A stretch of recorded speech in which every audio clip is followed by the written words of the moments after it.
안녕하세요. 고요담입니다. 오늘도 찾아주셔서 감사합니다. 오늘 들려드릴 이야기는 탈무드에 관한 이야기 읽어드리려고 해요.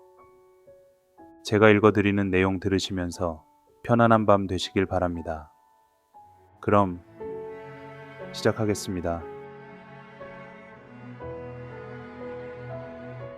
섬에 머문 사람들. 한밤중 갑작스럽게 몰아친 폭풍은 커다란 배 한 척을 깊은 바다 한가운데로 떠밀어 버렸다. 거센 비바람 속에서 선원들은 항로를 잃었고 승객들은 두려움에 떨며 밤을 지새웠다. 하지만 이튿날 아침 기적처럼 파도는 가라앉고 수평선 너머로 햇빛이 비치기 시작했다. 배의 후미에 서 있던 선장이 소리쳤다. 저기 보이는 섬이다. 그곳에서 잠시 쉬었다 가자. 그 섬은 정말 아름다웠다. 무성한 초록 나무 아래는 새들이 지저귀고 사방에는 먹음직스러운 과일이 주렁주렁 열려 있었다. 향기로운 꽃들과 따뜻한 바람은 마치 천국의 한 조각 같았다. 선장은 배를 정박시켰고 승객들은 하나둘 배 밖으로 나왔다. 그들은 각자의 방식으로 섬을 마주했다. 그리고 시간이 흐르자 자연스레 5개의 무리로 나뉘게 되었다. 첫 번째 그룹은 섬의 유혹에도 불구하고 배에 남은 이들이었다. 그들은 말없이 돛대 근처에 서서 혹시라도 바람이 다시 불면 곧바로 항해를 재개할 수 있도록 준비하고 있었다. 그들 중 한 남자가 속삭였다. 이 섬이 아무리 매력적이라도 우리는 이 배를 떠나선 안 돼. 목적지는 이 섬이 아니야. 우리가 돌아가야 할 곳이 따로 있지. 이들은 쾌락의 유혹을 이겨내고 끝까지 책임과 목표를 지킨 자들이었다. 두 번째 그룹은 재빨리 섬에 발을 디뎠다. 그들은 꽃향기를 맡으며 짧게 숨을 고르고 그늘 아래서 과일을 따먹으며 체력을 회복했다. 그러나 오래 머물지 않았다. 이제 충분히 쉰 것 같아. 돌아가자. 그들은 곧장 배로 돌아왔고 선장이 돛을 펼치기 직전에 올라탔다. 세 번째 그룹은 섬 안쪽 깊숙이까지 들어갔다. 그곳엔 더 화려한 풍경, 더 달콤한 과일, 더 시원한 물줄기가 있었다. 그러나 그들은 시간 가는 줄 몰랐다. 배의 출항 소식을 듣고 허겁지겁 달려왔지만 도중에 소지품을 잃었고 배 안의 좋은 자리는 이미 다른 이들이 차지하고 있었다. 한 여인이 헐떡이며 속삭였다. 우리가 너무 오래 머물렀어. 더 조심했어야 했는데. 네 번째 그룹은 아예 배가 떠나는 것을 보면서도 섬에 남았다. 그들은 말로 핑계를 대기 시작했다. 이 바람이면 아직 출항은 어려울 거야. 배는 기다려 줄 테니 지금 좀 더 누리자고. 하지만 배는 출발했고 그들은 깜짝 놀라 바다로 뛰어들었다. 몇몇은 간신히 배에 매달려 올라탔지만 팔과 다리에 상처를 입은 채 기진맥진해 있었다. 다섯 번째 그룹은 아름다운 섬에 넋을 잃었다. 그들은 노래하고 춤추고 과일주를 마시며 시간을 보내다. 배가 떠난 것도 모른 채 그 자리에 남아 있었다. 그리고 결국 그들 중 몇몇은 맹수에게 잡아먹혔고 또 어떤 이는 독이 든 열매를 먹고 쓰러졌다. 그들의 마지막 말은 이랬다. 내일 떠나면 되지. 오늘 하루쯤은. 하지만 그들의 내일은 오지 않았다. 밤이 깊어지고 배는 다시 항해를 시작했다. 선장은 하늘을 보며 혼잣말을 했다. 섬은 유혹이고 배는 사명이지. 그 섬이 아무리 아름다워도 우리가 가야 할 길이 따로 있다는 걸 잊지 말아야 했는데, 그의 말에 첫 번째와 두 번째 그룹에 속했던 사람들이 고개를 끄덕였다. 누군가는 끝까지 배 안에 있었고, 누군가는 다녀와 다시 올라탔다. 또 누군가는 기회를 놓치고 간신히 매달렸고, 또 다른 누군가는 돌아오지 못했다. 이 이야기를 듣는 당신은 만약 그 배의 승객이었다면 과연 어느 무리에 속해 있었을까? 한 번쯤 곰곰이 생각해 보게 되는 밤이었다. 시장에서 가장 위대한 사람. 어느 날 아침, 랍비 하나가 유대인 시장 한가운데에 서 있었습니다. 그의 눈은 조용히 상인들 하나하나를 바라보았고, 손에는 아무것도 들려있지 않았지만 그의 말 한마디가 곧 이 아침의 공기를 바꿔놓았습니다. 여기에 랍비가 조용히 말했다. 영원한 생명을 받을 자격이 있는 사람이 있다. 사람들은 놀라 눈을 크게 떴습니다. 지금 뭐라고 하셨습니까? 영원한 생명이요? 그 누구도 감히 그런 말을 들은 적이 없었습니다. 모두들 주위를 둘러보았지만 랍비가 말한 그 사람 같은 이는 어디에도 보이지 않았습니다. 랍비는 잠시 미소를 짓더니 시장의 한쪽 구석을 가리켰습니다. 그곳에는 두 명의 남자가 나란히 앉아 있었습니다. 그들의 옷은 화려하지 않았고 손에는 금도 보석도 들려있지 않았습니다. 그저 환하게 웃고 있었을 뿐입니다. 누군가 조심스레 물었습니다. 랍비님, 저 사람들이 누구입니까? 그들이 어떻게 영원한 생명의 주인공일 수 있죠? 랍비는 천천히 대답했습니다. 저들은 광대입니다. 그 말에 시장은 술렁이기 시작했습니다. 광대라고요? 저 사람들이요. 농담을 하고 웃음을 파는 사람들 말입니까? 어떻게 광대가 그런 위대한 상을 받을 수 있단 말입니까? 하지만 광대 둘은 조용히 일어나 스스로 말을 꺼냈습니다. 우리는 특별한 기술이 없습니다. 하지만 우리에게는 웃음을 줄 줄 아는 마음이 있습니다. 한 광대가 말을 이었습니다. 사람들이 외로움에 잠겨 있을 때 우리는 그들에게 미소를 건넵니다. 장터 한 구석에서 혼자 말없이 앉은 노인에게, 길을 잃고 울고 있는 아이에게 우리는 말없이 다가가 노래를 부릅니다. 다른 광대가 고개를 끄덕이며 덧붙였습니다. 부부가 다투는 모습을 보면 우리는 그 앞에서 일부러 넘어지기도 하고 서로 어리석은 질문을 주고받으며 웃음을 유도하죠. 그들이 다시 마주보고 웃을 수 있게 만드는 것, 그게 우리가 할 수 있는 작은 기적입니다. 사람들은 조용해졌습니다. 광대들의 말은 대단한 철학도 종교적 가르침도 아니었습니다. 그러나 그 안에는 사람을 향한 따뜻한 배려와 슬픔 속에 있는 사람을 위로하려는 깊은 마음이 담겨 있었습니다. 랍비는 다시 말했다. 하늘은 그 사람의 직업을 보지 않습니다. 하늘은 그가 다른 사람을 위해 무엇을 했는지를 봅니다. 남을 웃게 한 사람은 누군가의 마음 속에 등불 하나를 켠 사람입니다. 웃음은 잠시이지만 그로 인해 피어난 용기와 희망은 오래 남지요.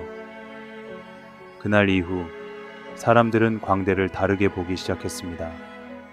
누구는 이렇게 말했습니다.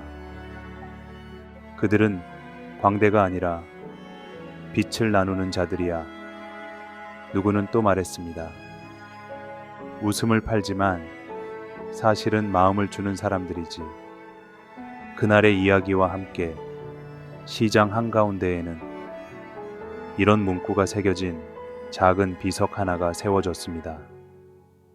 사람을 울리는 이는 많지만 사람을 웃게 하는 이는 적다.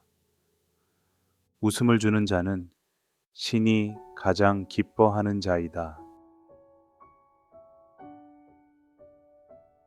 3가지 지혜로운 행동. 멀리 떨어진 어느 마을에 한 노인이 있었습니다. 그는 세상을 오래 살아온 만큼 조용했고 지혜로웠으며 언제나 사람들의 말을 많이 듣고 말은 아껴 하는 사람이었습니다. 그에게는 아들이 하나 있었는데 젊고 총명했지만 아직 세상을 깊이 아는 단계는 아니었습니다. 노인은 어느 날 자신의 임종이 멀지 않았음을 느끼고 아들을 곁으로 불렀습니다. 내 아들아, 내가 세상을 떠나게 되면 내 유산을 받기 위해선 단 한 가지 조건을 지켜야 한다. 무엇입니까, 아버지? 노인은 조용히 입을 열었습니다. 너는 반드시 3가지 슬기로운 행동을 해야만 유산을 받을 수 있다. 이 약속은 신 앞에서 하는 약속이니 반드시 지켜야 한다. 아들은 고개를 끄덕였습니다. 그리고 며칠 뒤 노인은 세상을 떠났습니다. 노인의 장례가 끝난 뒤 아들은 약속을 지키기 위해 아버지가 돌아가신 여관을 찾아야 했습니다. 그런데 문제는 아버지가 자신의 죽음을 외부에 알리지 말라고 당부했기 때문에 그가 어느 여관에 머물렀는지 누구도 몰랐습니다. 아들은 고민 끝에 마을을 지나던 장작 장수 한 명을 불렀습니다. 이 나무를 예루살렘에서 온 손님이 주문한 것이라 전해주세요. 그리고 그 손님이 머무는 곳으로 직접 운반해 주십시오. 장작 장수는 고개를 끄덕였고 아들은 뒤를 조용히 따라갔습니다. 결국 그는 아버지가 마지막으로 머물렀던 여관을 찾아냈고 그 여관 주인에게 이렇게 말했습니다. 제 아버지가 이곳에서 세상을 떠났다는 말을 들었습니다. 그분이 남기신 유언에 따라 저는 먼저 지혜로운 행동을 3가지 해야만 합니다.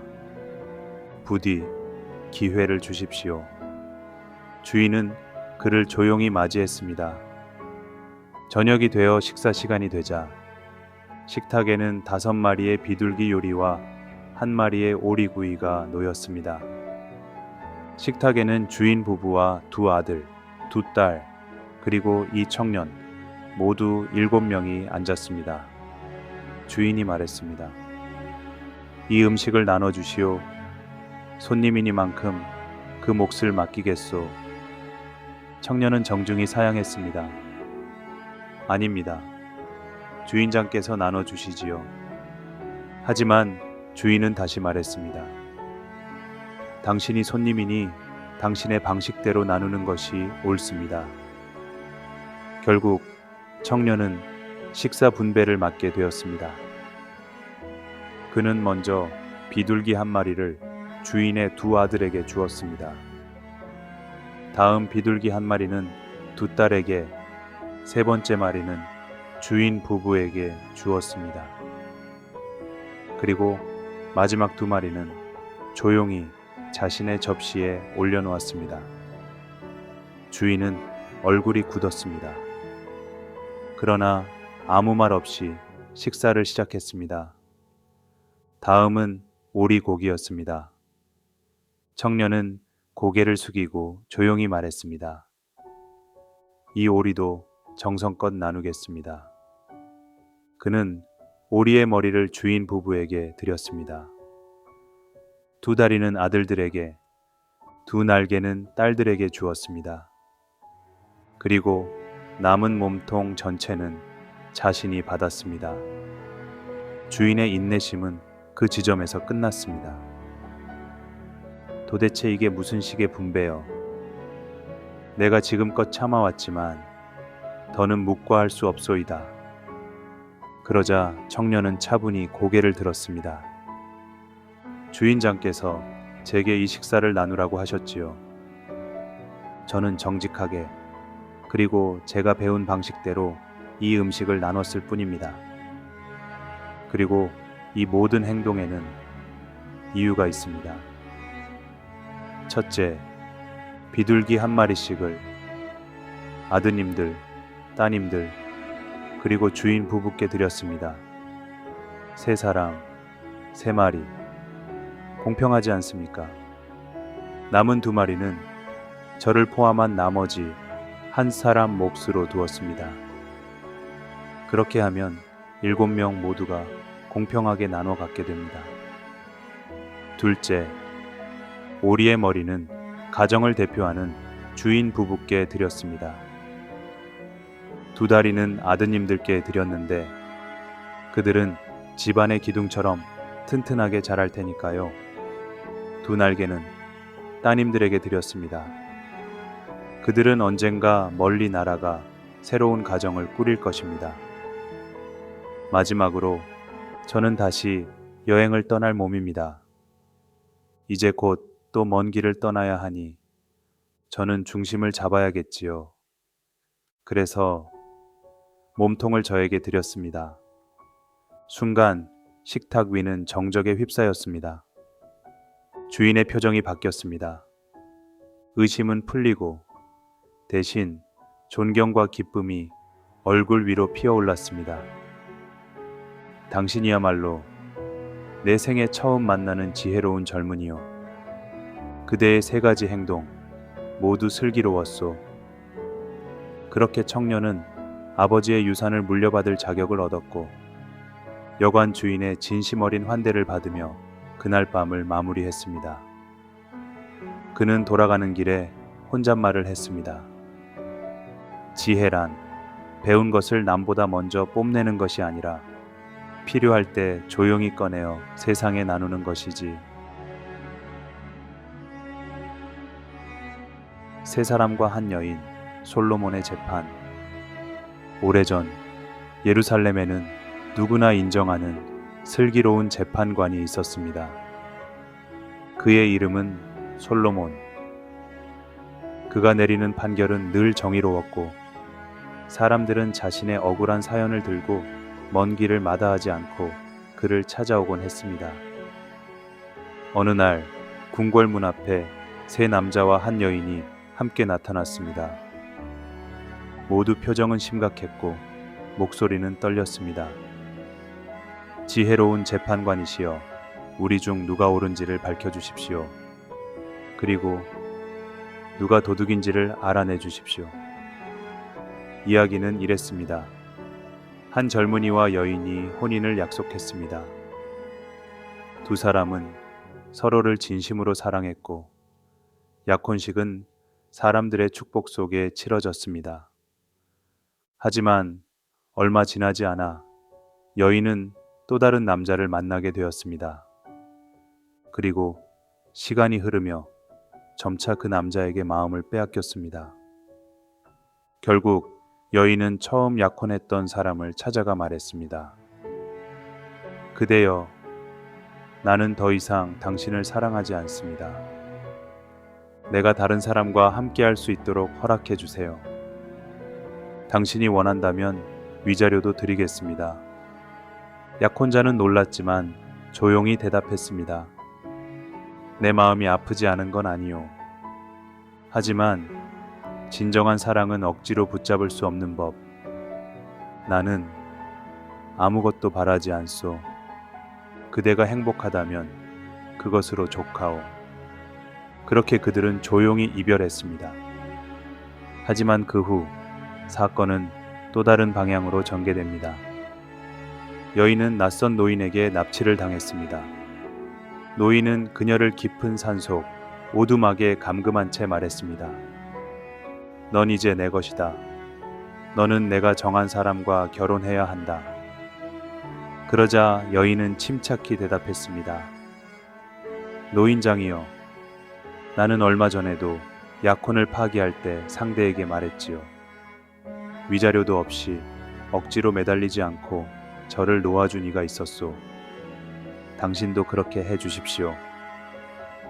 그 말에 노인은 고개를 떨구며 그대 말이 맞소 하더니 아무 대가 없이 그녀를 풀어주었습니다.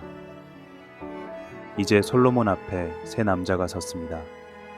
첫 번째 전 약혼자, 두 번째 여인이 새로 사랑하게 된 남자, 세 번째 그녀를 납치했다가 풀어준 노인. 그들은 솔로몬에게 이렇게 물었습니다. 지혜로운 재판관이시여, 이 사건을 두고 누가 가장 훌륭한 사람이라 불릴 수 있습니까? 솔로몬은 잠시 눈을 감고 세 사람을 바라보았습니다. 그리고 조용히 말했다. 내가 답하기 전에 너희가 먼저 말해보아라. 누가 가장 칭찬받아야 하는가? 첫 번째 남자가 말했다. 나는 전 약혼자가 가장 훌륭하다고 생각합니다. 그는 위자료도 요구하지 않았고 사랑을 강요하지 않았으며 여인의 선택을 존중했지요. 두 번째 남자가 말했다. 그보다는 여인이 훌륭합니다. 그녀는 자기 감정에 솔직했고 두려움 없이 진실한 사랑을 택했으며 납치당한 상황에서도 침착하게 대응했으니 말입니다. 세 번째 남자는 고개를 저으며 말했다. 솔직히 나는 이 이야기 자체가 말이 안 된다고 생각하오. 납치한 사람이 돈도 요구하지 않고 그냥 풀어준다니 세상에 그런 바보가 어디 있습니까? 이건 누군가 거짓말을 하고 있는 게 틀림없소. 그 순간 솔로몬의 눈빛이 번뜩였습니다. 그는 조용히 몸을 일으키며 세 번째 남자를 가리켰습니다. 바로 너야말로 이 이야기 속 진짜 도둑이로구나. 사람들은 놀라 술렁였고 남자는 당황해 고개를 돌렸습니다. 내가 왜? 솔로몬은 단호히 말했다. 두 사람은 사람을 보았고 감정을 보았고 진심을 보았소. 하지만 너는 오직 돈만을 보았지. 너의 마음속에 돈밖에 없기 때문에 돈을 탐했던 자의 심리를 네가 가장 먼저 이해한 것이다. 그러니 네가 진짜 도둑인 것이 틀림없다. 사람들은 입을 다물지 못했고 세 번째 남자는 결국 고개를 떨군 채 포박되어 끌려갔다. 솔로몬은 다시 모두를 향해 말했습니다. 진실한 사람은 남의 감정을 헤아리는 이고 거짓된 사람은 이익만 보는 자다. 판결은 지혜보다 마음에서 온다.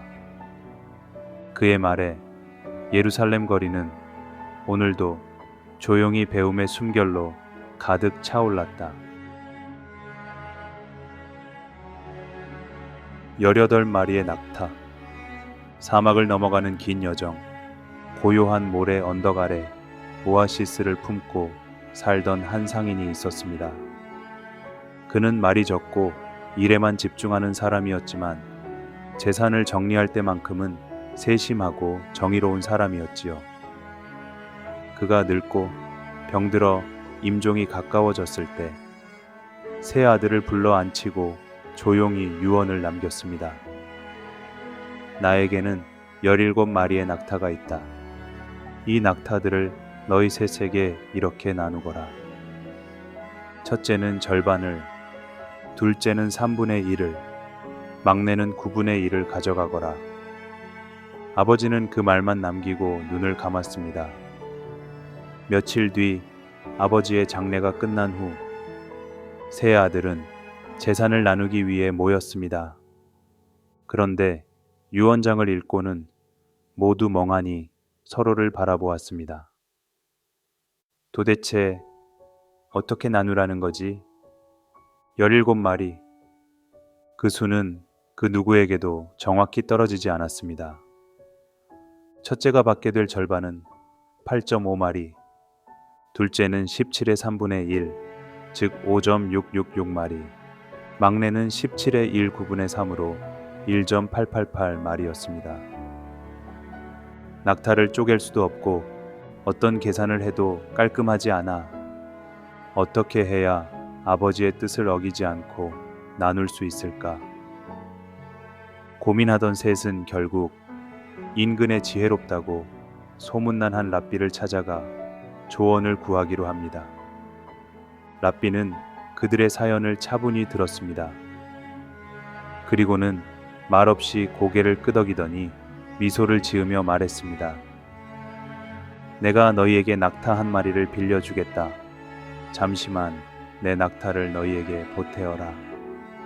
형제들은 당황했습니다. 우린 나눠야 할 아버지의 낙타가 문제지. 랍비님의 낙타까지 끌어들이면 더 복잡해지지 않겠습니까? 하지만 랍비는 손을 내저으며 말했습니다. 괜찮다. 그 낙타는 빌려주는 것일 뿐이니 다 나눈 뒤에 남는 것이 있으면 나에게 돌려주면 그만이다. 그렇게 낙타 한 마리가 더해져 이제 낙타는 총 18마리가 되었습니다. 이제 계산은 신기할 정도로 매끄러워졌습니다. 첫째는 절반인 9마리를, 둘째는 3분의 1인 6마리를, 막내는 9분의 1인 2마리를 받았습니다. 그렇게 모두 유언대로 각자 정확한 수를 받아 기쁘게 고개를 숙였습니다. 합계는 9 더하기 6 더하기 2는 17. 랍비의 낙타 한 마리는 남았고 그는 조용히 웃으며 말했다. 이제 돌려받으러 왔습니다. 형제들은 감탄을 감추지 못했습니다. 랍비님, 도대체 어떻게 이런 지혜가 가능합니까?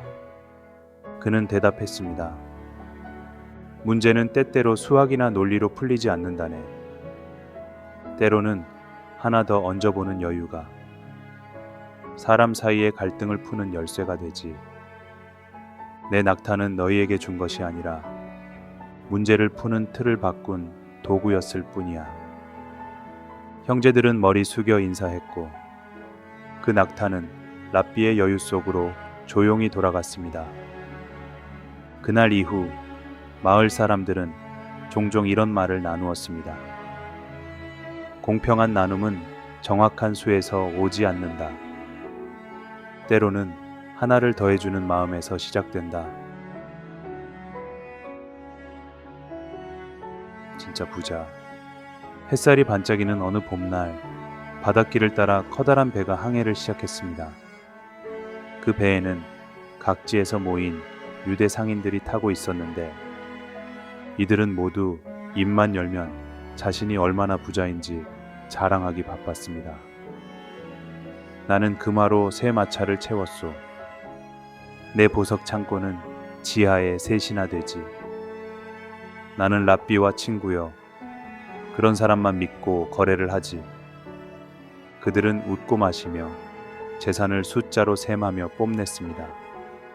그러나 그들 중 한 사람만은 조용했습니다.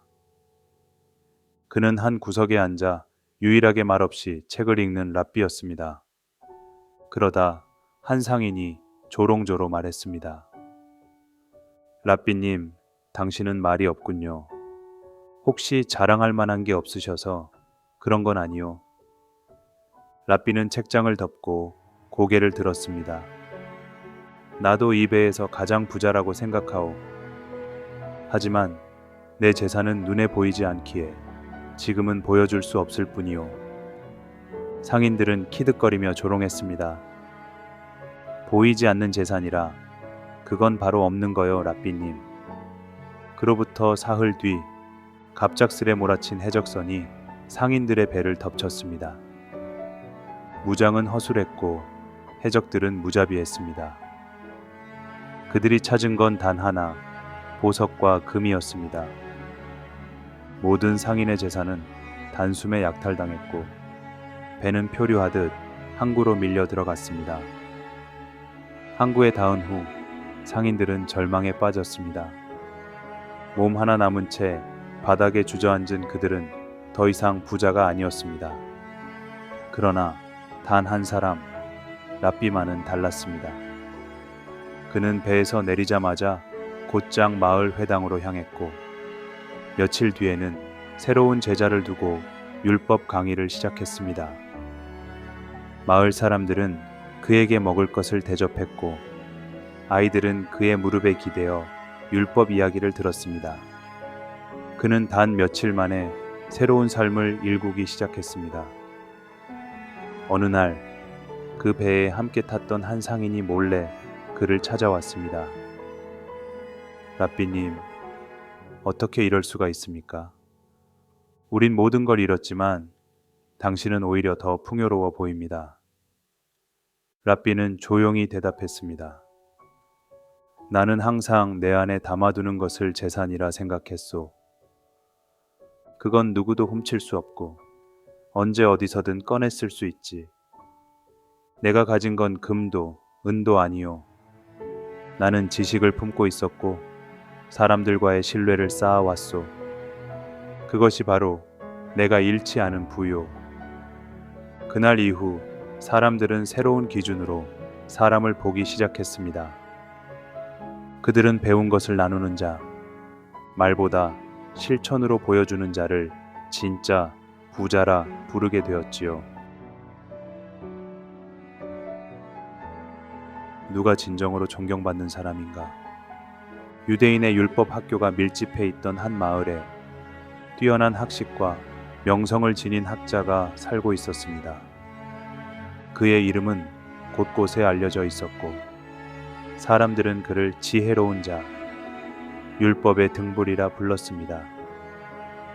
어느 날 인근 마을에서 사람들이 찾아왔습니다. 그들은 두 손을 모아 부탁했습니다. 존경하는 선생님, 우리 마을에 지도자가 되어 주십시오. 당신만이 우리 아이들을 가르치고 분쟁을 바로잡고 사람들 사이에 정의를 세울 수 있습니다. 학자는 조용히 고개를 끄덕이며 말했습니다. 좋습니다. 약속한 날에 마을로 가겠습니다. 사람들은 환호했고 마을 전체가 들썩였습니다. 그 약속의 날이 다가왔습니다. 마을 사람들은 회당을 청소하고 꽃으로 장식하며 새 지도자를 맞을 준비에 여념이 없었습니다. 그러나 약속한 시각이 되었는데도 학자는 모습을 드러내지 않았습니다. 해가 중천을 넘길 즈음 걱정이 앞선 마을 대표는 학자가 묵고 있다는 숙소로 급히 찾아갔습니다. 조심스레 문을 두드리자 안에서는 뜻밖의 목소리가 들려왔습니다. 그대는 위대하다. 그대는 가장 지혜로운 사람이다. 그대는 세상에 둘도 없는 인재다. 대표는 문을 열고 들어가 순간 당황했습니다. 학자가 혼자 거울 앞에 서서 스스로에게 칭찬을 퍼붓고 있었던 것입니다. 대표는 조심스레 말했습니다.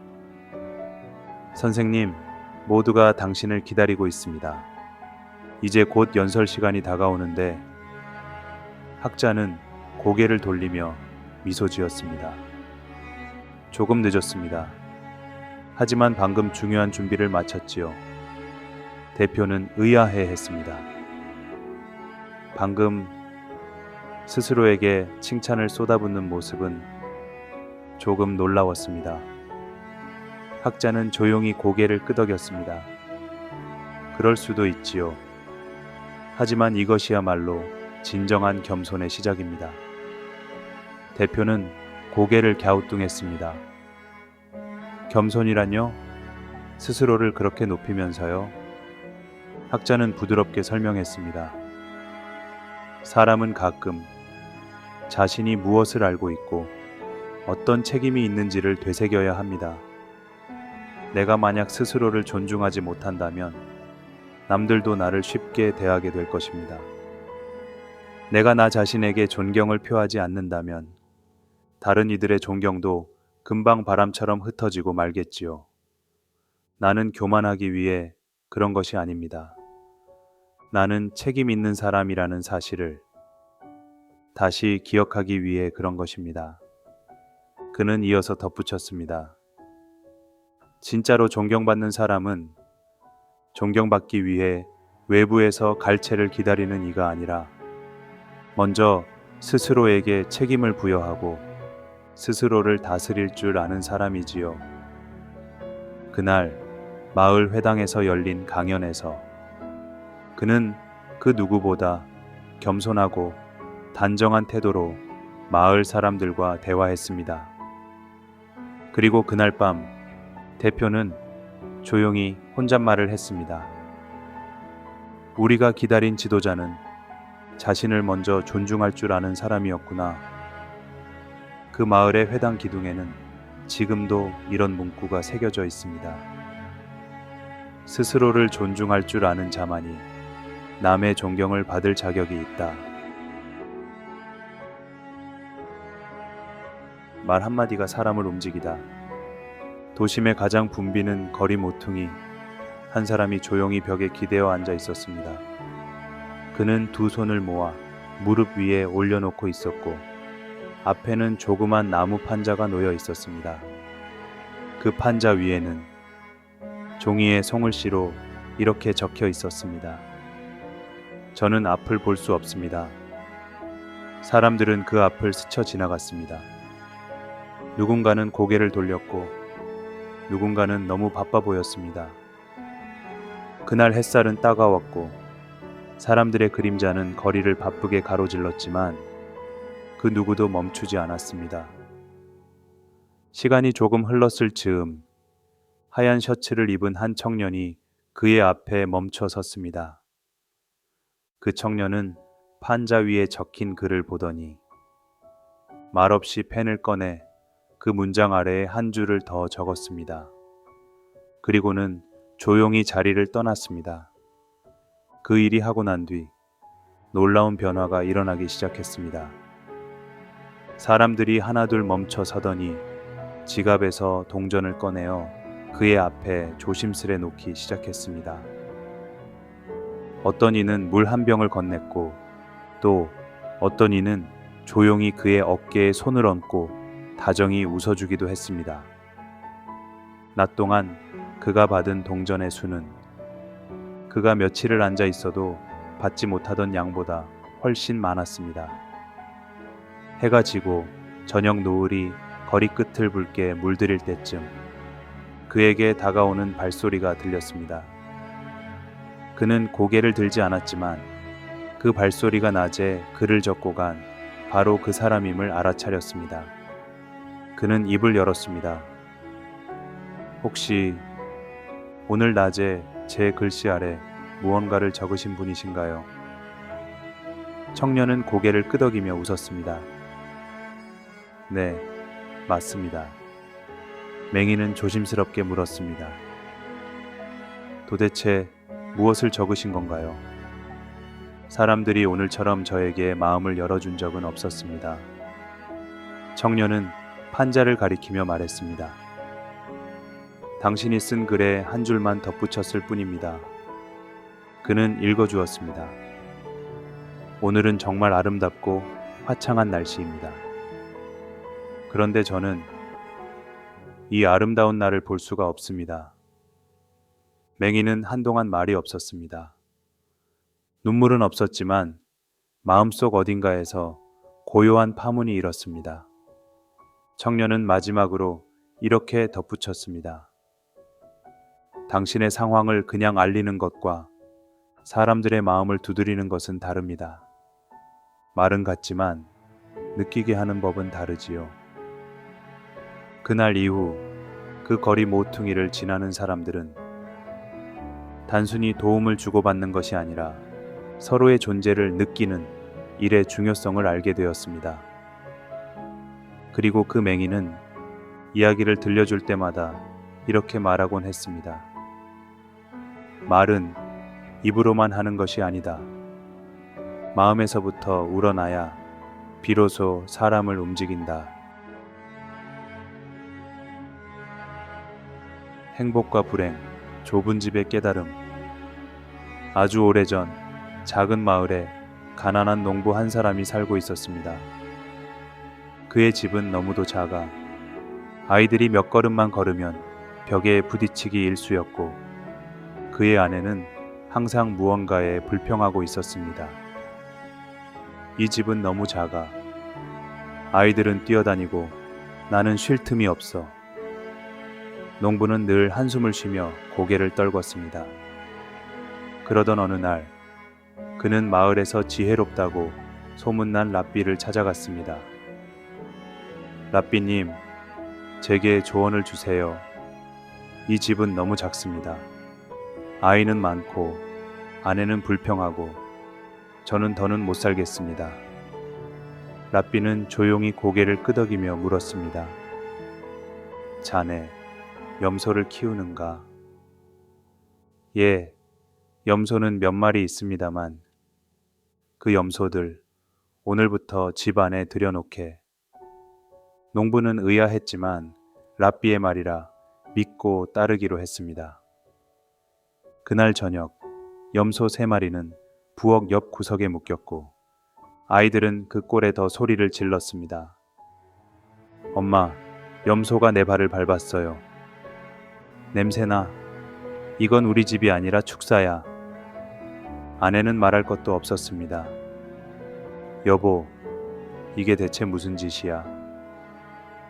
다음 날 농부는 더 지친 얼굴로 다시 랍비를 찾았습니다. 랍비님, 염소를 집에 넣으라 하셔서 그렇게 했더니 상황은 더 끔찍해졌습니다. 이제는 냄새에, 소리에 집안이 난장판이에요. 랍비는 또 묻습니다. 그럼 자네 닭도 기르지 않나? 기르긴 합니다만.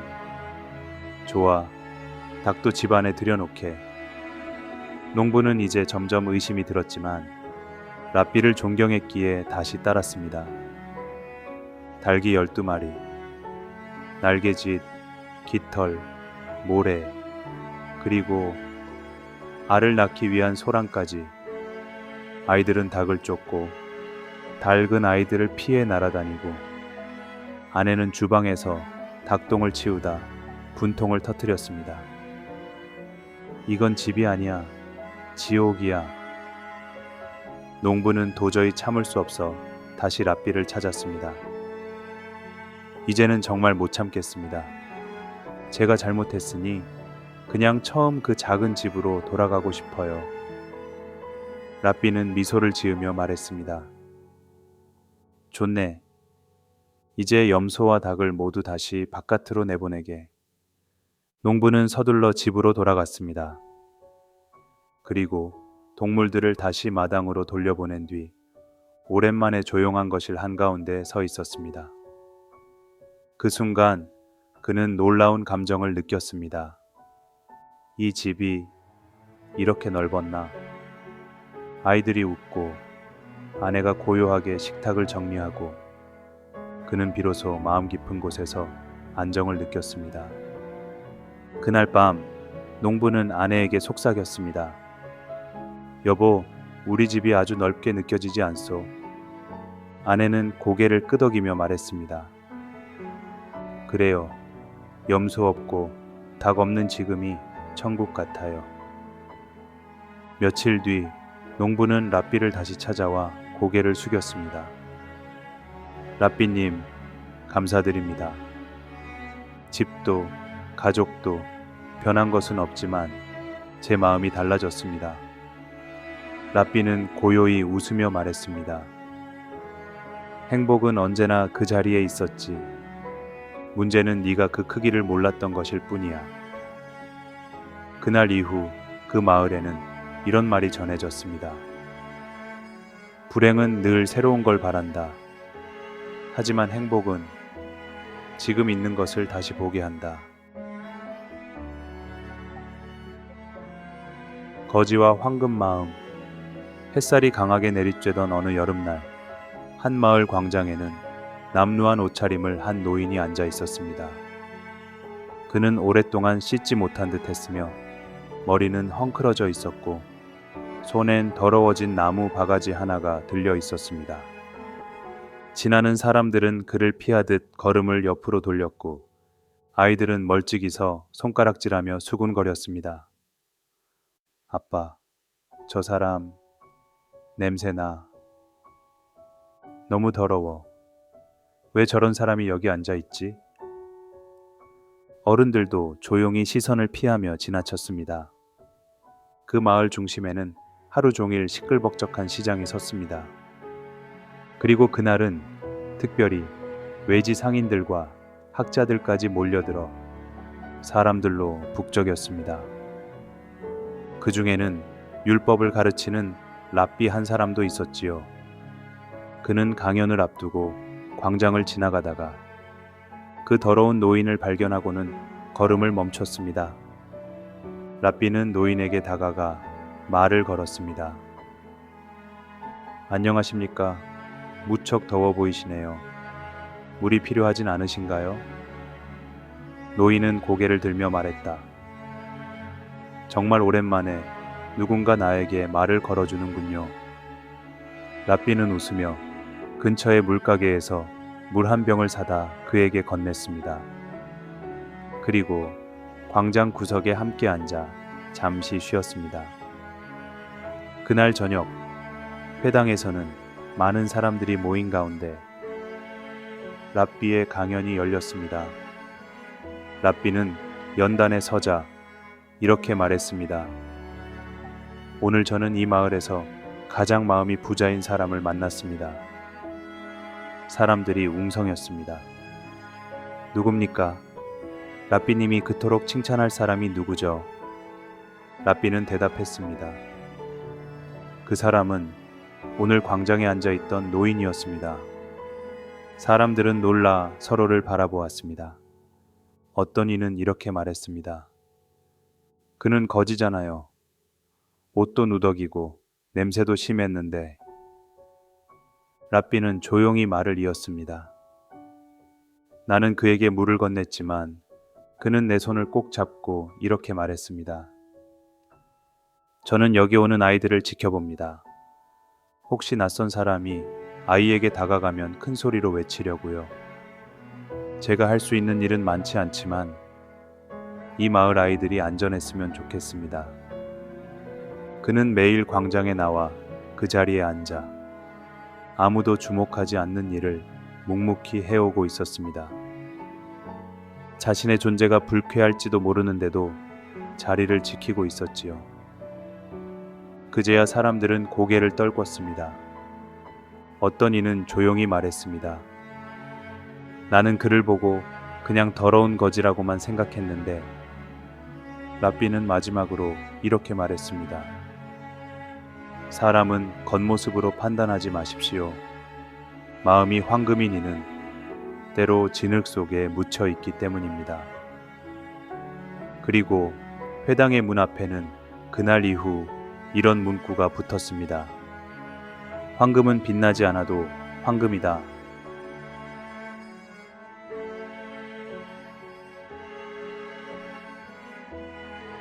섬에 머문 사람들. 한밤중 갑작스럽게 몰아친 폭풍은 커다란 배 한 척을 깊은 바다 한가운데로 떠밀어 버렸다. 거센 비바람 속에서 선원들은 항로를 잃었고 승객들은 두려움에 떨며 밤을 지새웠다. 하지만 이튿날 아침 기적처럼 파도는 가라앉고 수평선 너머로 햇빛이 비치기 시작했다. 배의 후미에 서 있던 선장이 소리쳤다. 저기 보이는 섬이다. 그곳에서 잠시 쉬었다 가자. 그 섬은 정말 아름다웠다. 무성한 초록 나무 아래는 새들이 지저귀고 사방에는 먹음직스러운 과일이 주렁주렁 열려 있었다. 향기로운 꽃들과 따뜻한 바람은 마치 천국의 한 조각 같았다. 선장은 배를 정박시켰고 승객들은 하나둘 배 밖으로 나왔다. 그들은 각자의 방식으로 섬을 마주했다. 그리고 시간이 흐르자 자연스레 5개의 무리로 나뉘게 되었다. 첫 번째 그룹은 섬의 유혹에도 불구하고 배에 남은 이들이었다. 그들은 말없이 돛대 근처에 서서 혹시라도 바람이 다시 불면 곧바로 항해를 재개할 수 있도록 준비하고 있었다. 그들 중 한 남자가 속삭였다. 이 섬이 아무리 매력적이라도 우리는 이 배를 떠나선 안 돼. 목적지는 이 섬이 아니야. 우리가 돌아가야 할 곳이 따로 있지. 이들은 쾌락의 유혹을 이겨내고 끝까지 책임과 목표를 지킨 자들이었다. 두 번째 그룹은 재빨리 섬에 발을 디뎠다. 그들은 꽃향기를 맡으며 짧게 숨을 고르고 그늘 아래서 과일을 따먹으며 체력을 회복했다. 그러나 오래 머물지 않았다. 이제 충분히 쉰 것 같아. 돌아가자. 그들은 곧장 배로 돌아왔고 선장이 돛을 펼치기 직전에 올라탔다. 세 번째 그룹은 섬 안쪽 깊숙이까지 들어갔다. 그곳엔 더 화려한 풍경, 더 달콤한 과일, 더 시원한 물줄기가 있었다. 그러나 그들은 시간 가는 줄 몰랐다. 배의 출항 소식을 듣고 허겁지겁 달려왔지만 도중에 소지품을 잃었고 배 안의 좋은 자리는 이미 다른 이들이 차지하고 있었다. 한 여인이 헐떡이며 속삭였다. 우리가 너무 오래 머물렀어. 더 조심했어야 했는데. 네 번째 그룹은 아예 배가 떠나는 것을 보면서도 섬에 남았다. 그들은 말로 핑계를 대기 시작했다. 이 바람이면 아직 출항은 어려울 거야. 배는 기다려줄 테니 지금 좀 더 누리자고. 하지만 배는 출발했고 그들은 깜짝 놀라 바다로 뛰어들었다. 몇몇은 간신히 배에 매달려 올라탔지만 팔과 다리에 상처를 입은 채 기진맥진해 있었다. 다섯 번째 그룹은 아름다운 섬에 넋을 잃었다. 그들은 노래하고 춤추고 과일주를 마시며 시간을 보내다. 배가 떠난 것도 모른 채 그 자리에 남아 있었다. 그리고 결국 그들 중 몇몇은 맹수에게 잡아먹혔고 또 어떤 이는 독이 든 열매를 먹고 쓰러졌다. 그들의 마지막 말은 이랬다. 내일 떠나면 되지. 오늘 하루쯤은. 하지만 그들의 내일은 오지 않았다. 밤이 깊어지고 배는 다시 항해를 시작했다. 선장은 하늘을 보며 혼잣말을 했다. 섬은 유혹이고 배는 사명이지. 그 섬이 아무리 아름다워도 우리가 가야 할 길이 따로 있다는 걸 잊지 말아야 했는데. 그의 말에 첫 번째와 두 번째 그룹에 속했던 사람들이 고개를 끄덕였다. 누군가는 끝까지 배 안에 있었고 누군가는 다녀와 다시 올라탔다. 또 누군가는 기회를 놓치고 간신히 매달렸고 또 다른 누군가는 돌아오지 못했다. 이 이야기를 듣는 당신은 만약 그 배의 승객이었다면 과연 어느 무리에 속해 있었을까? 한 번쯤 곰곰이 생각해 보게 되는 밤이었다. 시장에서 가장 위대한 사람. 어느 날 아침 랍비 하나가 유대인 시장 한가운데에 서 있었습니다. 그의 눈은 조용히 상인들 하나하나를 바라보았고 손에는 아무것도 들려있지 않았지만 그의 말 한마디가 곧 이 아침의 공기를 바꿔놓았습니다. 여기에 랍비가 조용히 말했다. 영원한 생명을 받을 자격이 있는 사람이 있다. 사람들은 놀라 눈을 크게 떴습니다. 지금 뭐라고 하셨습니까? 영원한 생명이요? 그 누구도 감히 그런 말을 들은 적이 없었습니다. 모두들 주위를 둘러보았지만 랍비가 말한 그 사람 같은 이는 어디에도 보이지 않았습니다. 랍비는 잠시 미소를 짓더니 시장의 한쪽 구석을 가리켰습니다. 그곳에는 2명의 남자가 나란히 앉아 있었습니다. 그들의 옷은 화려하지 않았고 손에는 금도 보석도 들려있지 않았습니다. 그저 환하게 웃고 있었을 뿐입니다. 누군가 조심스레 물었습니다. 랍비님, 저 사람들이 누구입니까? 그들이 어떻게 영원한 생명의 주인공일 수 있죠? 랍비는 천천히 대답했습니다. 저들은 광대입니다. 그 말에 시장은 술렁이기 시작했습니다. 광대라고요? 저 사람들이요. 농담을 하고 웃음을 파는 사람들 말입니까? 어떻게 광대가 그런 위대한 상을 받을 수 있단 말입니까? 하지만 광대 둘은 조용히 일어나 스스로 말을 꺼냈습니다. 우리는 특별한 기술이 없습니다. 하지만 우리에게는 웃음을 줄 줄 아는 마음이 있습니다. 한 광대가 말을 이었습니다. 사람들이 외로움에 잠겨 있을 때 우리는 그들에게 미소를 건넵니다. 장터 한 구석에서 혼자 말없이 앉은 노인에게, 길을 잃고 울고 있는 아이에게 우리는 말없이 다가가 노래를 부릅니다. 다른 광대가 고개를 끄덕이며 덧붙였습니다. 부부가 다투는 모습을 보면 우리는 그 앞에서 일부러 넘어지기도 하고 서로 어리석은 질문을 주고받으며 웃음을 유도하죠. 그들이 다시 마주보고 웃을 수 있게 만드는 것, 그게 우리가 할 수 있는 작은 기적입니다. 사람들은 조용해졌습니다. 광대들의 말은 대단한 철학도 종교적 가르침도 아니었습니다. 그러나 그 안에는 사람을 향한 따뜻한 배려와 슬픔 속에 있는 사람을 위로하려는 깊은 마음이 담겨 있었습니다. 랍비는 다시 말했다. 하늘은 그 사람의 직업을 보지 않습니다. 하늘은 그가 다른 사람을 위해 무엇을 했는지를 봅니다. 남을 웃게 한 사람은 누군가의 마음속에 등불 하나를 켠 사람입니다.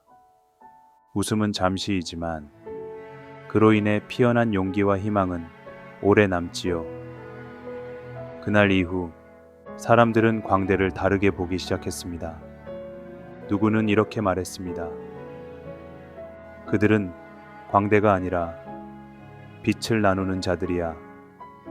누구는 또 말했습니다. 웃음을 팔지만 사실은 마음을 주는 사람들이지. 그날의 이야기와 함께 시장 한가운데에는 이런 문구가 새겨진 작은 비석 하나가 세워졌습니다. 사람을 울리는 이는 많지만 사람을 웃게 하는 이는 적다. 웃음을 주는 자는 신이 가장 기뻐하는 자이다. 세 가지 지혜로운 행동. 멀리 떨어진 어느 마을에 한 노인이 있었습니다. 그는 세상을 오래 살아온 만큼 조용했고 지혜로웠으며 언제나 사람들의 말을 많이 듣고 말은 아껴 하는 사람이었습니다. 그에게는 아들이 하나 있었는데 젊고 총명했지만 아직 세상을 깊이 아는 단계는 아니었습니다. 노인은 어느 날 자신의 임종이 멀지 않았음을 느끼고 아들을 곁으로 불렀습니다. 내 아들아, 내가 세상을 떠나게 되면 내 유산을 받기 위해선 단 한 가지 조건을 지켜야 한다. 무엇입니까, 아버지? 노인은 조용히 입을 열었습니다. 너는 반드시 세 가지 슬기로운 행동을 해야만 유산을 받을 수 있다. 이 약속은 신 앞에서 하는 약속이니 반드시 지켜야 한다. 아들은 고개를 끄덕였습니다. 그리고 며칠 뒤 노인은 세상을 떠났습니다. 노인의 장례가 끝난 뒤 아들은 약속을 지키기 위해 아버지가 돌아가신 여관을 찾아야 했습니다. 그런데 문제는 아버지가 자신의 죽음을 외부에 알리지 말라고 당부했기 때문에 그가 어느 여관에 머물렀는지 누구도 몰랐습니다. 아들은 고민 끝에 마을을 지나던 장작 장수 한 명을 불렀습니다. 이 나무를 예루살렘에서 온 손님이 주문한 것이라 전해주세요. 그리고 그 손님이 머무는 곳으로 직접 운반해 주십시오. 장작 장수는 고개를 끄덕였고 아들은 뒤를 조용히 따라갔습니다. 결국 그는 아버지가 마지막으로 머물렀던 여관을 찾아냈고 그 여관 주인에게 이렇게 말했습니다. 제 아버지가 이곳에서 세상을 떠났다는 말을 들었습니다. 그분이 남기신 유언에 따라 저는 먼저 지혜로운 행동을 3가지 해야만 합니다. 부디 기회를 주십시오. 주인은 그를 조용히 맞이했습니다. 저녁이 되어 식사 시간이 되자 식탁에는 5마리의 비둘기 요리와 1마리의 오리구이가 놓였습니다. 식탁에는 주인 부부와 2 아들, 2 딸, 그리고 이 청년 모두 7명이 앉았습니다. 주인이 말했습니다. 이 음식을 나눠주시오. 손님이니만큼 그 몫을 맡기겠소. 청년은 정중히 사양했습니다. 아닙니다. 주인장께서 나눠주시지요. 하지만 주인은 다시 말했습니다. 당신이 손님이니 당신의 방식대로 나누는 것이 옳습니다. 결국 청년은 식사 분배를 맡게 되었습니다. 그는 먼저 비둘기 1마리를 주인의 2 아들에게 주었습니다. 다음 비둘기 1마리는 2 딸에게, 3번째 마리는 주인 부부에게 주었습니다. 그리고 마지막 2마리는 조용히 자신의 접시에 올려놓았습니다. 주인은 얼굴이 굳었습니다. 그러나 아무 말 없이 식사를 시작했습니다. 다음은 오리고기였습니다. 청년은 고개를 숙이고 조용히 말했습니다. 이 오리도 정성껏 나누겠습니다. 그는 오리의 머리를 주인 부부에게 드렸습니다. 2 다리는 아들들에게, 2 날개는 딸들에게 주었습니다. 그리고 남은 몸통 전체는 자신이 받았습니다. 주인의 인내심은 그 지점에서 끝났습니다. 도대체 이게 무슨 식의 분배여? 내가 지금껏 참아왔지만 더는 묵과할 수 없소이다. 그러자 청년은 차분히 고개를 들었습니다. 주인장께서 제게 이 식사를 나누라고 하셨지요. 저는 정직하게 그리고 제가 배운 방식대로 이 음식을 나눴을 뿐입니다. 그리고 이 모든 행동에는 이유가 있습니다. 첫째, 비둘기 1마리씩을 아드님들, 따님들, 그리고 주인 부부께 드렸습니다. 3사람, 3마리. 공평하지 않습니까? 남은 2마리는 저를 포함한 나머지 1사람 몫으로 두었습니다. 그렇게 하면 7명 모두가 공평하게 나눠 갖게 됩니다. 둘째, 오리의 머리는 가정을 대표하는 주인 부부께 드렸습니다.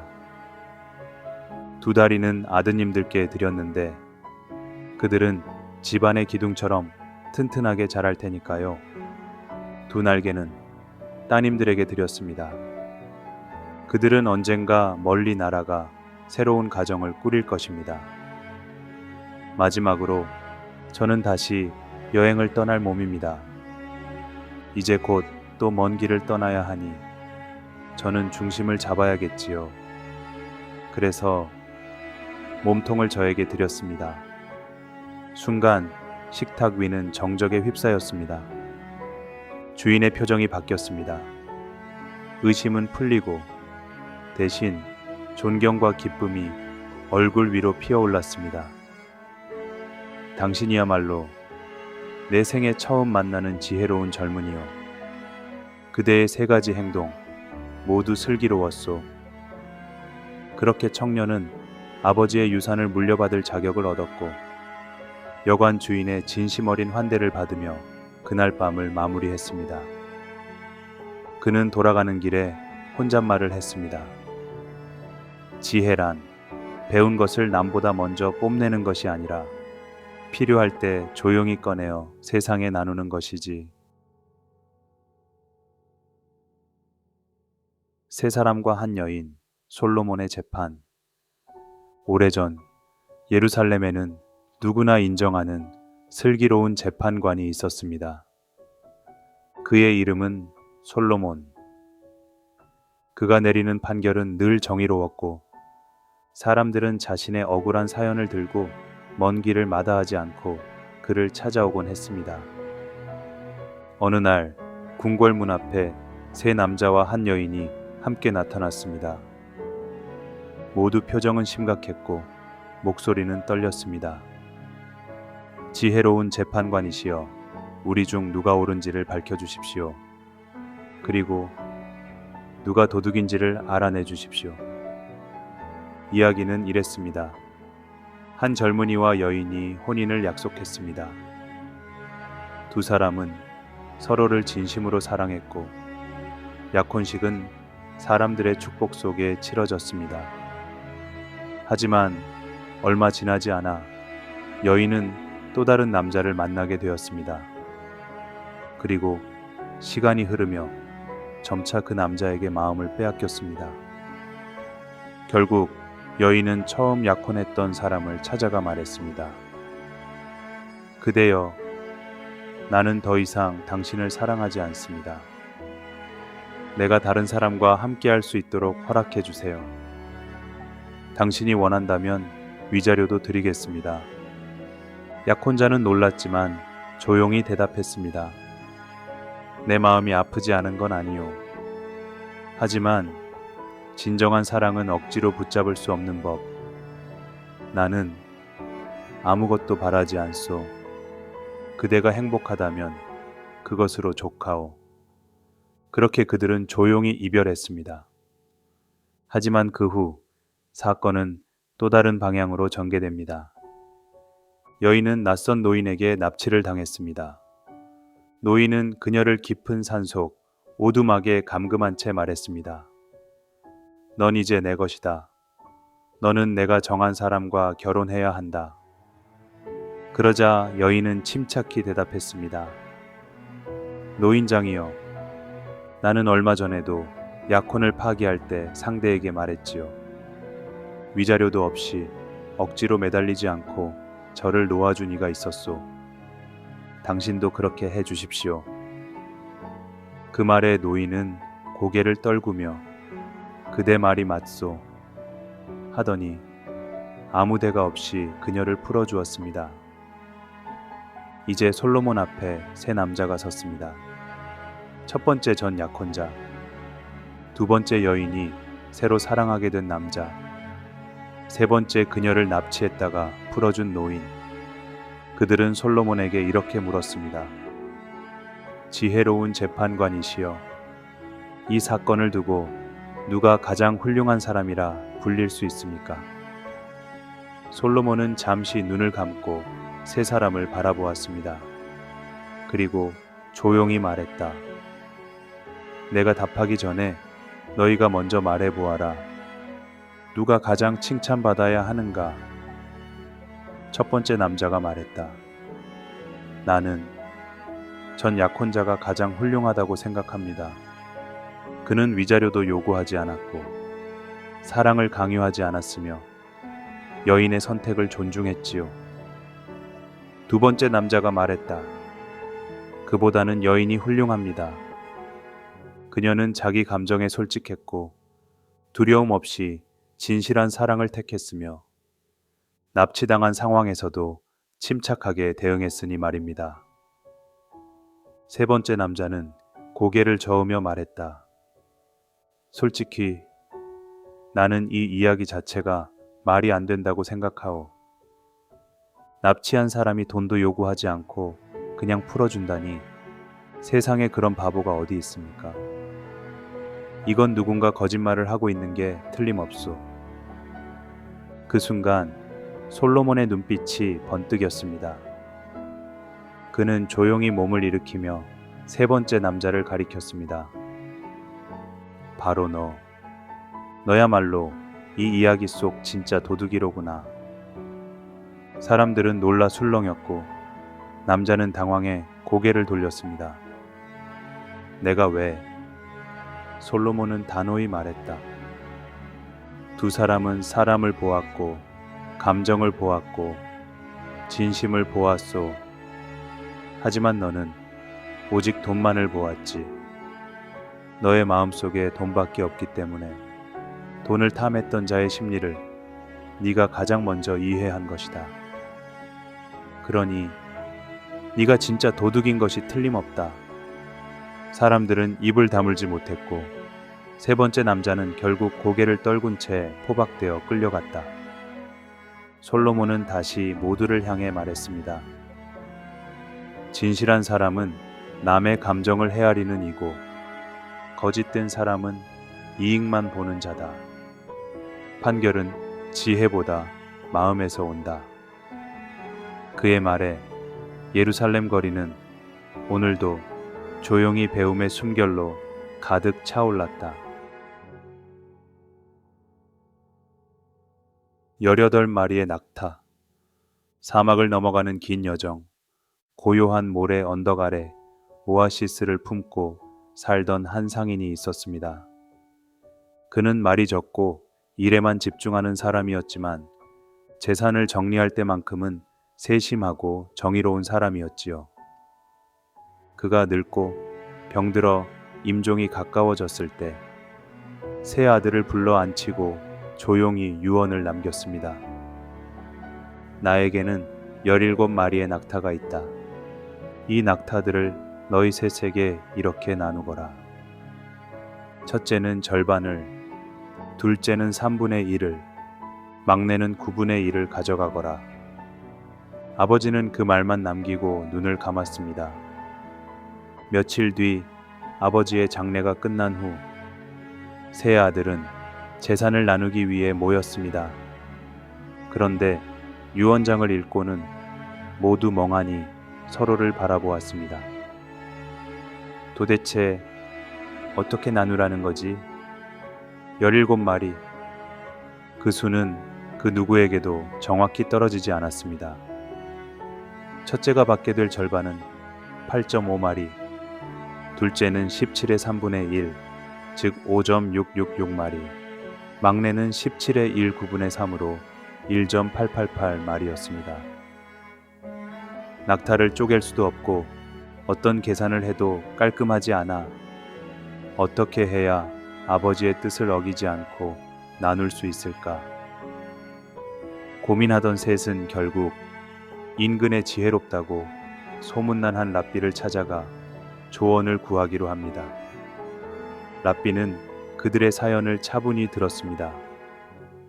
그리고는 말없이 고개를 끄덕이더니 미소를 지으며 말했습니다.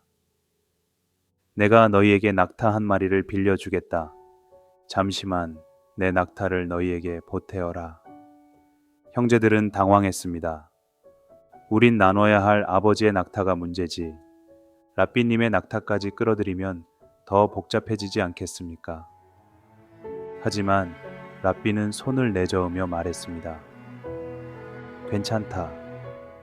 그 낙타는 빌려주는 것일 뿐이니 다 나눈 뒤에 남는 것이 있으면 나에게 돌려주면 그만이다. 그렇게 낙타 한 마리가 더해져 이제 낙타는 총 18마리가 되었습니다. 이제 계산은 신기할 정도로 매끄러워졌습니다. 첫째는 절반인 9마리를, 둘째는 3분의 1인 6마리를, 막내는 9분의 1인 2마리를 받았습니다. 그렇게 모두 유언대로 각자 정확한 수를 받아 기쁘게 고개를 숙였습니다. 합계는 9 더하기 6 더하기 2는 17. 랍비의 낙타 한 마리는 남았고 그는 조용히 웃으며 말했다. 이제 돌려받으러 왔습니다. 형제들은 감탄을 감추지 못했습니다. 랍비님, 도대체 어떻게 이런 지혜가 가능합니까? 그는 대답했습니다. 문제는 때때로 수학이나 논리로 풀리지 않는다네. 때로는 하나 더 얹어보는 여유가, 사람 사이의 갈등을 푸는 열쇠가 되지. 내 낙타는 너희에게 준 것이 아니라 문제를 푸는 틀을 바꾼 도구였을 뿐이야. 형제들은 머리 숙여 인사했고 그 낙타는 랍비의 여유 속으로 조용히 돌아갔습니다. 그날 이후 마을 사람들은 종종 이런 말을 나누었습니다. 공평한 나눔은 정확한 수에서 오지 않는다. 때로는 하나를 더해주는 마음에서 시작된다. 진짜 부자. 햇살이 반짝이는 어느 봄날, 바닷길을 따라 커다란 배가 항해를 시작했습니다. 그 배에는 각지에서 모인 유대 상인들이 타고 있었는데 이들은 모두 입만 열면 자신이 얼마나 부자인지 자랑하기 바빴습니다. 나는 금화로 새 마차를 채웠소. 내 보석 창고는 지하에 셋이나 되지. 나는 랍비와 친구여. 그런 사람만 믿고 거래를 하지. 그들은 웃고 마시며 재산을 숫자로 셈하며 뽐냈습니다. 그러나 그들 중 한 사람만은 조용했습니다. 그는 한 구석에 앉아 유일하게 말없이 책을 읽는 랍비였습니다. 그러다 한 상인이 조롱조로 말했습니다. 랍비님, 당신은 말이 없군요.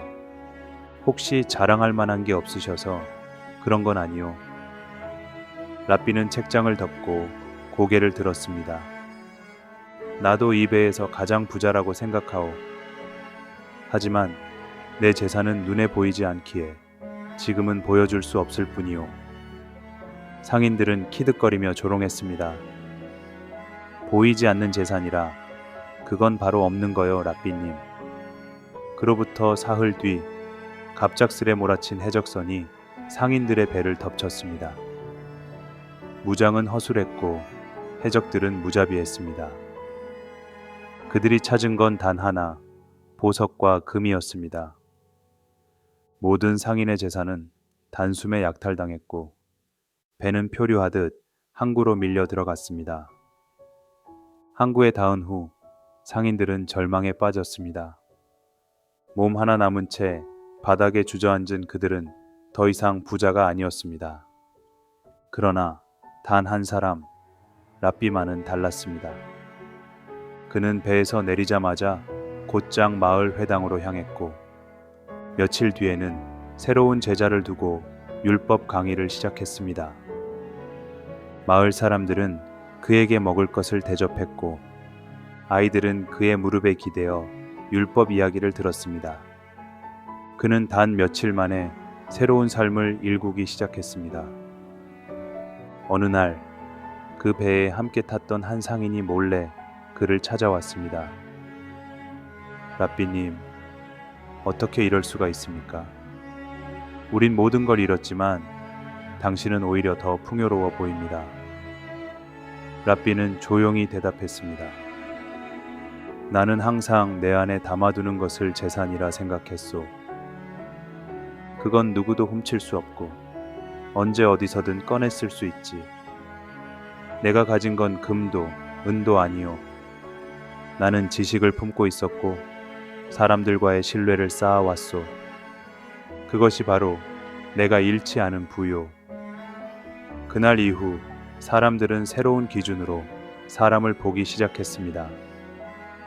그들은 배운 것을 나누는 자, 말보다 실천으로 보여주는 자를 진짜 부자라 부르게 되었지요. 누가 진정으로 존경받는 사람인가? 유대인의 율법 학교가 밀집해 있던 한 마을에 뛰어난 학식과 명성을 지닌 학자가 살고 있었습니다. 그의 이름은 곳곳에 알려져 있었고 사람들은 그를 지혜로운 자, 율법의 등불이라 불렀습니다. 어느 날 인근 마을에서 사람들이 찾아왔습니다. 그들은 두 손을 모아 부탁했습니다. 존경하는 선생님, 우리 마을에 지도자가 되어 주십시오. 당신만이 우리 아이들을 가르치고 분쟁을 바로잡고 사람들 사이에 정의를 세울 수 있습니다. 학자는 조용히 고개를 끄덕이며 말했습니다. 좋습니다. 약속한 날에 마을로 가겠습니다. 사람들은 환호했고 마을 전체가 들썩였습니다. 그 약속의 날이 다가왔습니다. 마을 사람들은 회당을 청소하고 꽃으로 장식하며 새 지도자를 맞을 준비에 여념이 없었습니다. 그러나 약속한 시각이 되었는데도 학자는 모습을 드러내지 않았습니다. 해가 중천을 넘길 즈음 걱정이 앞선 마을 대표는 학자가 묵고 있다는 숙소로 급히 찾아갔습니다. 조심스레 문을 두드리자 안에서는 뜻밖의 목소리가 들려왔습니다. 그대는 위대하다. 그대는 가장 지혜로운 사람이다. 그대는 세상에 둘도 없는 인재다. 대표는 문을 열고 들어가 순간 당황했습니다. 학자가 혼자 거울 앞에 서서 스스로에게 칭찬을 퍼붓고 있었던 것입니다. 대표는 조심스레 말했습니다. 선생님, 모두가 당신을 기다리고 있습니다. 이제 곧 연설 시간이 다가오는데 학자는 고개를 돌리며 미소 지었습니다. 조금 늦었습니다. 하지만 방금 중요한 준비를 마쳤지요. 대표는 의아해했습니다. 방금 스스로에게 칭찬을 쏟아붓는 모습은 조금 놀라웠습니다. 학자는 조용히 고개를 끄덕였습니다. 그럴 수도 있지요.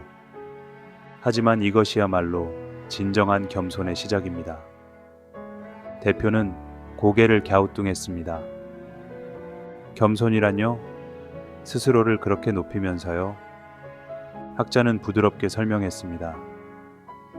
사람은 가끔 자신이 무엇을 알고 있고 어떤 책임이 있는지를 되새겨야 합니다.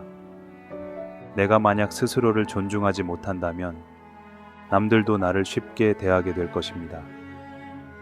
내가 나 자신에게 존경을 표하지 않는다면 다른 이들의 존경도 금방 바람처럼 흩어지고 말겠지요. 나는 교만하기 위해 그런 것이 아닙니다.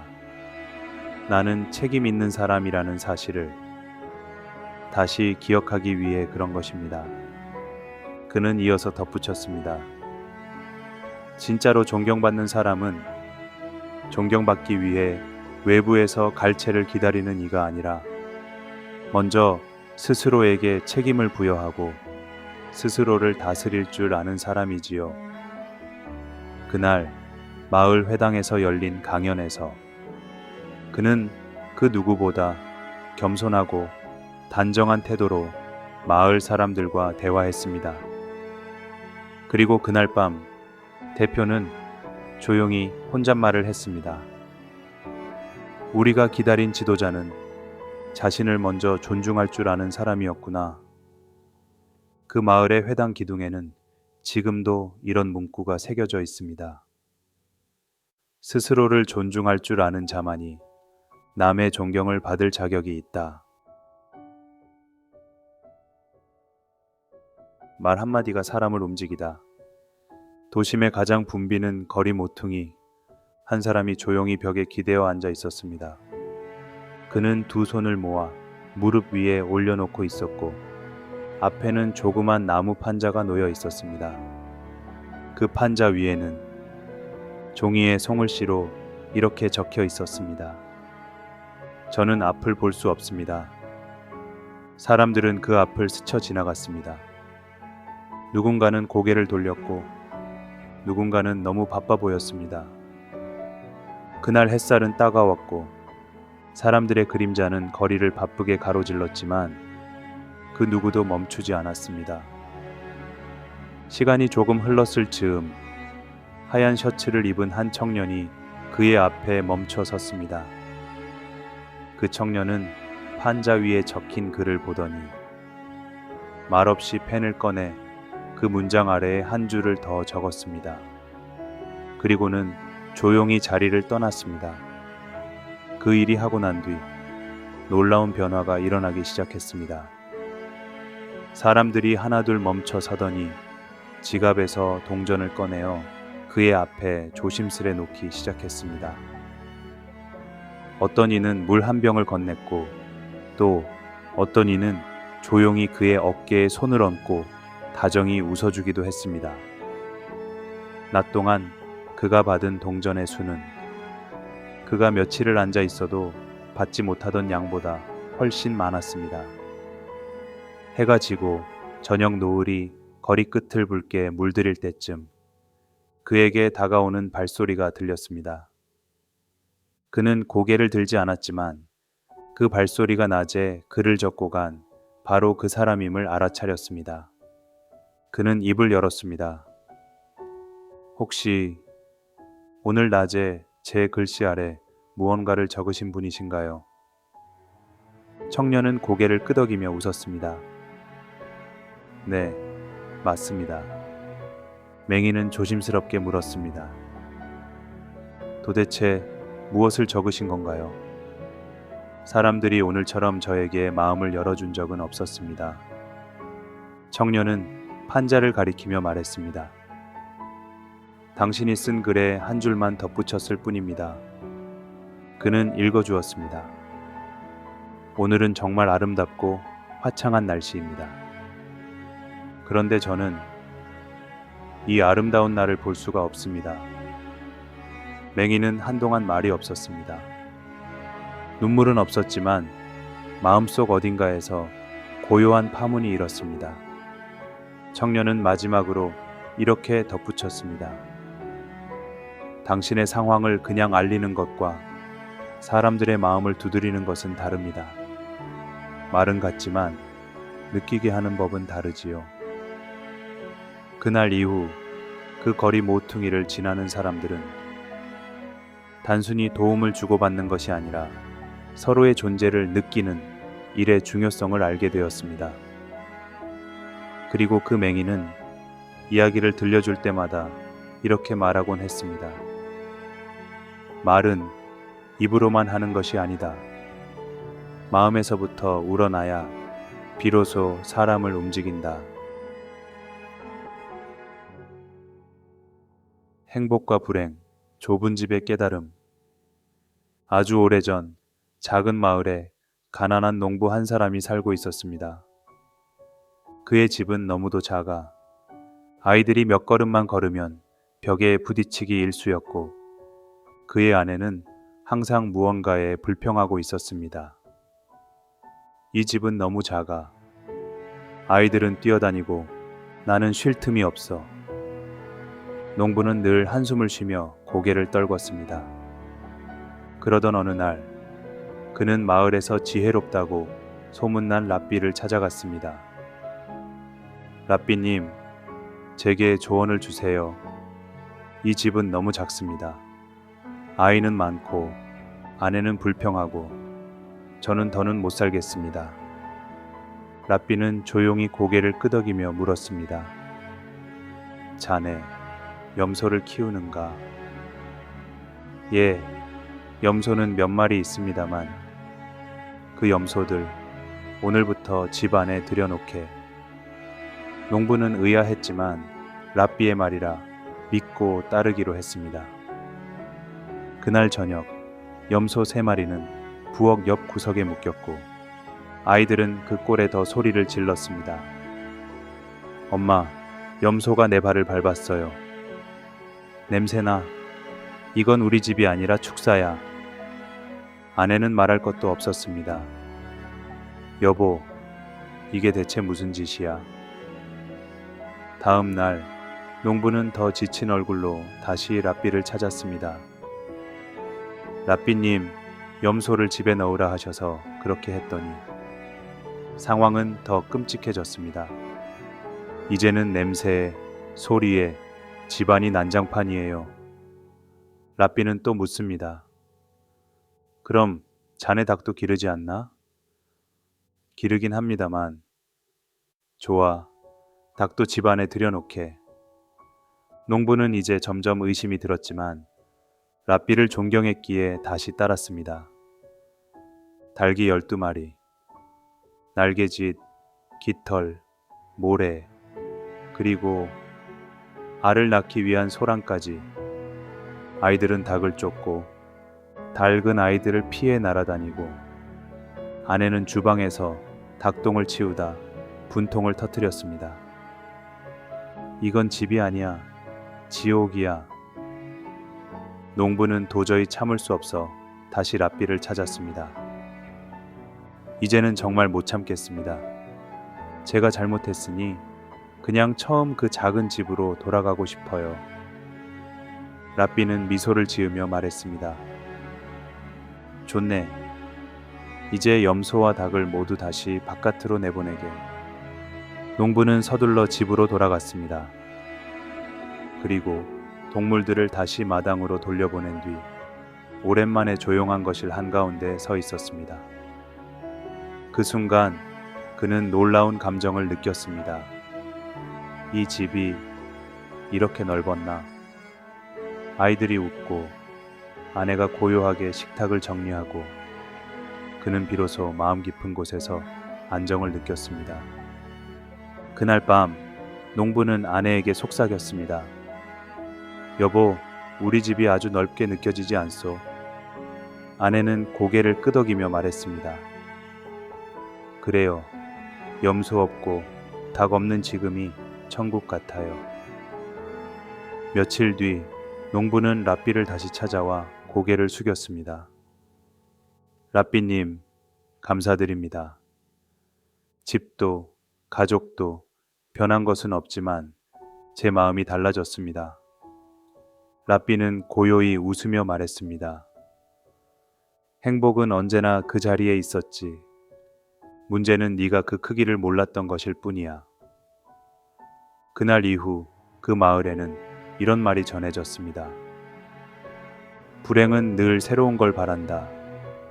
하지만 행복은 지금 있는 것을 다시 보게 한다. 거지와 황금 마음. 햇살이 강하게 내리쬐던 어느 여름날, 한 마을 광장에는 남루한 옷차림을 한 노인이 앉아 있었습니다. 그는 오랫동안 씻지 못한 듯 했으며 머리는 헝클어져 있었고 손엔 더러워진 나무 바가지 하나가 들려 있었습니다.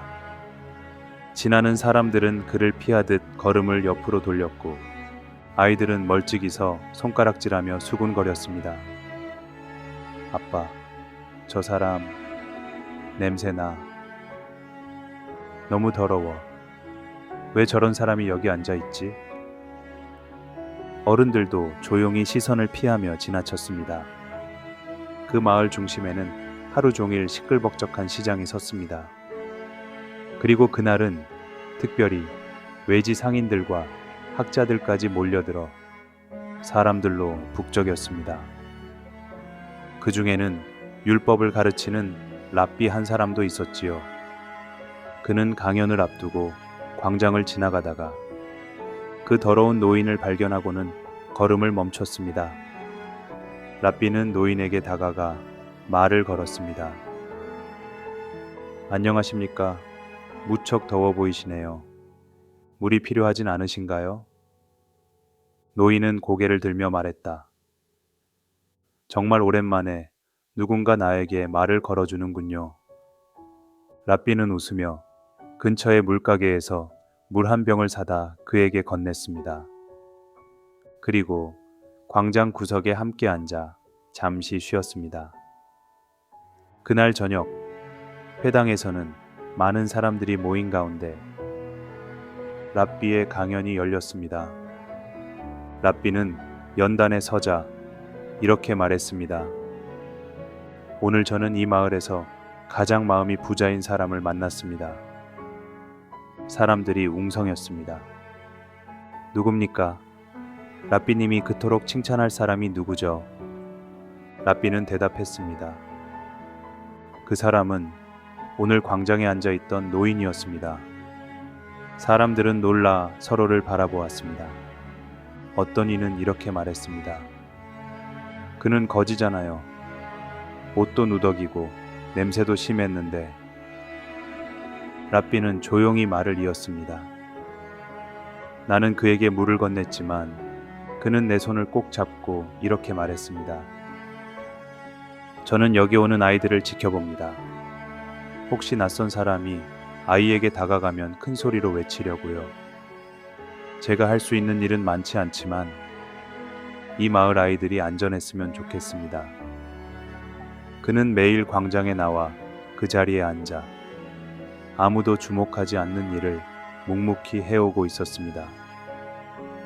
자신의 존재가 불쾌할지도 모르는데도 자리를 지키고 있었지요. 그제야 사람들은 고개를 떨궜습니다. 어떤 이는 조용히 말했습니다. 나는 그를 보고 그냥 더러운 거지라고만 생각했는데, 랍비는 마지막으로 이렇게 말했습니다. 사람은 겉모습으로 판단하지 마십시오. 마음이 황금인 이는 때로 진흙 속에 묻혀 있기 때문입니다. 그리고 회당의 문 앞에는 그날 이후 이런 문구가 붙었습니다. 황금은 빛나지 않아도 황금이다. 오늘 이야기가 마음에 드셨다면 좋아요와 구독 버튼 꼭 눌러주세요. 그리고 댓글로 여러분의 생각도 공유해주세요. 다음 시간에는 더욱 흥미롭고 감동적인 이야기로 찾아뵙겠습니다. 그럼 다음에 또 만나요.